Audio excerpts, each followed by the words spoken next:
जरूरत है। आप राजधानी में लोगों का सैलाब लाने की बात कर रहे हैं, यह बातचीत हो सकती है, उसका हल निकल सकता है। बिल्कुल, और हर चीज़ का हल जो है वो बातचीत से निकलना चाहिए, वही ज़्यादा बेहतर है। लेकिन ये बात उस बिना पर कही गई जब बरेली में जो छोटे छोटे बच्चे थे उनको भी खून खच्चर किया गया, जो लोगों को घरों से निकाल करके तक के मारा गया बुरी तरीके से, वहाँ पर जो लोग नमाज़ पढ़ने आए थे उन पर ये सब हुआ। तो उस पर ये कहा गया था कि आप एक भीड़ को हटाने के लिए इतनी बुरी तरीके से लाठीचार्ज कर रहे हैं, तो क्या उत्तर प्रदेश की राजधानी में अगर एक सैलाब आइला मोहम्मद का आ गया तो आप क्या गोली चला देंगे? और अगर आप गोली चलाएंगे तो हम उसको हंस करके सर झुका के आपकी गोली खाने को तैयार हैं। इसमें कौन सा विवादित बयान है? इसमें कौन सी हिंसा की बात कर दी?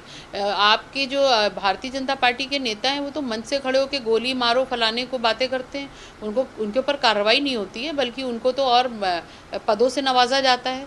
मैंने तो हंस करके सर झुका के अहिंसा का सहारा है। गांधी जी कहते हैं ना, कोई एक थप्पड़ गाल पे थप्पड़ मारे तो दूसरा थप्पड़ भी आगे कर दो। उसी तर्ज पर चलते हुए हमने अपनी सीने पर गोली खाने की बात की है, किसी को गोली मारने की बात नहीं की। और ना हम हिंसा में विश्वास करते हैं। अहिंसा पर हमारा विश्वास था, है और रहेगा।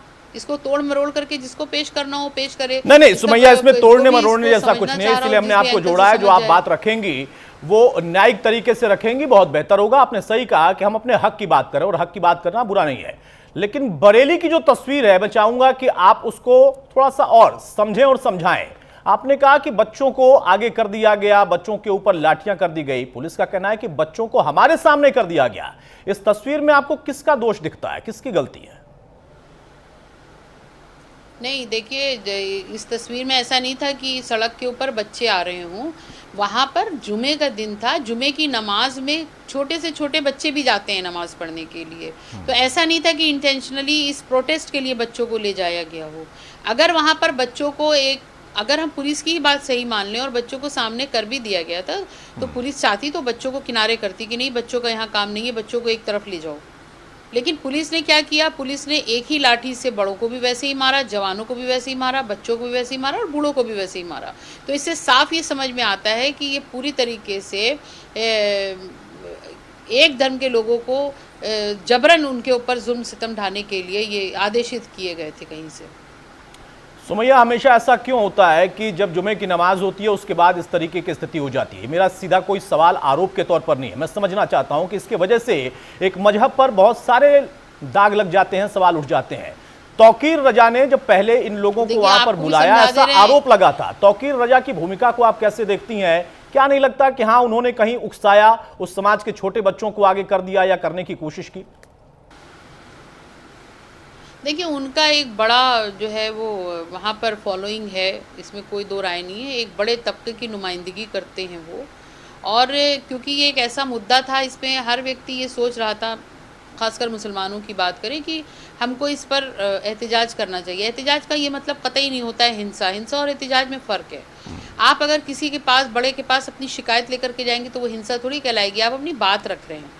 तो इसी तरीके से मुझे लगता है, मैंने उनका पूरा बयान नहीं सुना है, लेकिन मुझे लगता है ऐसे ही हुआ होगा कि क्योंकि जुमे के दिन नमाज में सब लोग एक साथ इकट्ठा होते हैं, और नमाज़ पढ़ने के बाद ये हुआ होगा कि बस सब जगह सब लोग एक साथ होंगे, तो वहाँ पर इस बात का खामोशी से एहतजाज किया जाए कि भाई इस तरीके की घटना और कहीं ना होने पाए जिस तरह की कानपुर में हुई।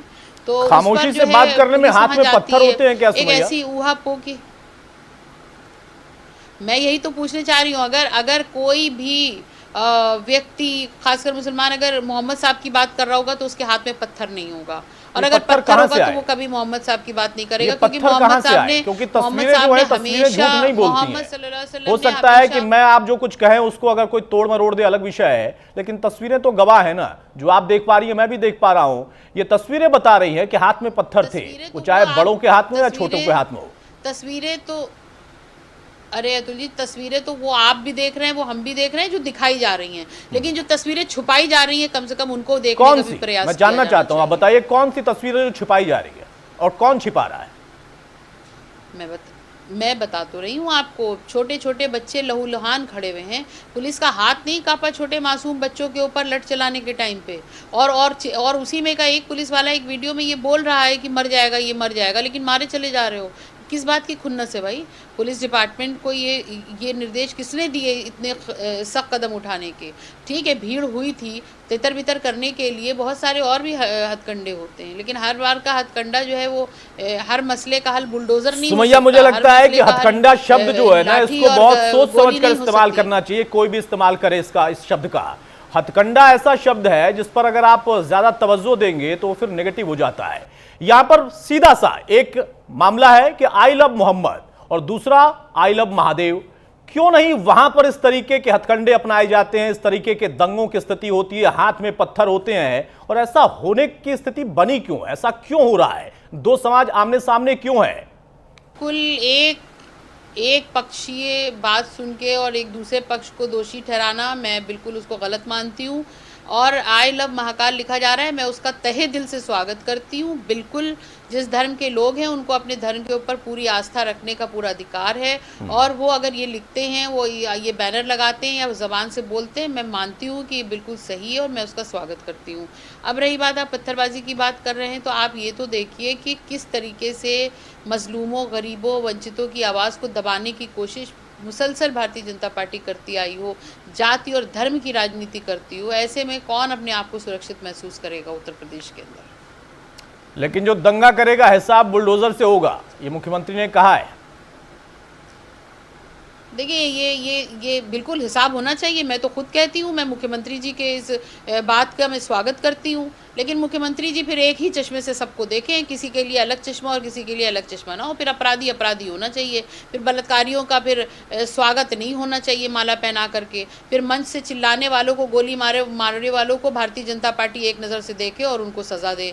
फिर ऐसा थोड़ी चलेगा कि एक ही धर्म और एक ही वर्ग के लोगों को आप जो है, जितने भी दलित, पिछड़े, अल्पसंख्यक हैं, उनको आप दबा ले जाएंगे। तो ये सारी जो कुछ भी चल रहा है, ये खींच है जो निकल रही है।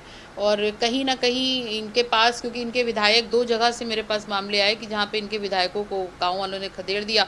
ये सारी तस्वीरों को झुटलाने के लिए, इन सारी तस्वीरों से लोगों का दिमाग हटाने के लिए इस तरीके के हथकंडे अपनाए जा रहे हैं और देश को, उत्तर प्रदेश को एक बड़े धार्मिक युद्ध में डालने की कोशिश की जा रही है। लेकिन मेरी अपील है ये सब लोगों से कि इस पर धैर्य से काम लें। और दूसरी चीज़ ये है कि अगर प्रोटेस्ट करना है, कुछ करना भी है इस टॉपिक पे, आई लव मोहम्मद पे, तो चुपचाप कुछ सीनियर लोग इसका आज आप इसी मंच से अपील करिए कि जुमे की नमाज का दिन नहीं तय किया जाएगा, जुलूस निकालने के लिए परमिशन ली जाएगी, और तब आई लव मोहम्मद हो या आई लव महाकाल या महादेव, आप वो निकालिए। किसी भी धर्म के लोगों को आपत्ति नहीं, पुलिस भी कह रही है, हमें भी कोई दिक्कत नहीं है, उस समाज के लोग भी कह रहे हैं, लेकिन किसी चीज की आड़ में ऐसा नहीं होगा। और फिर सुमैया राणा ये नहीं कहेंगी कि आप राजधानी में सैलाब लाइए, हम गोली खाने को तैयार है। ये उकसाने वाला नहीं हो गया सुमैया?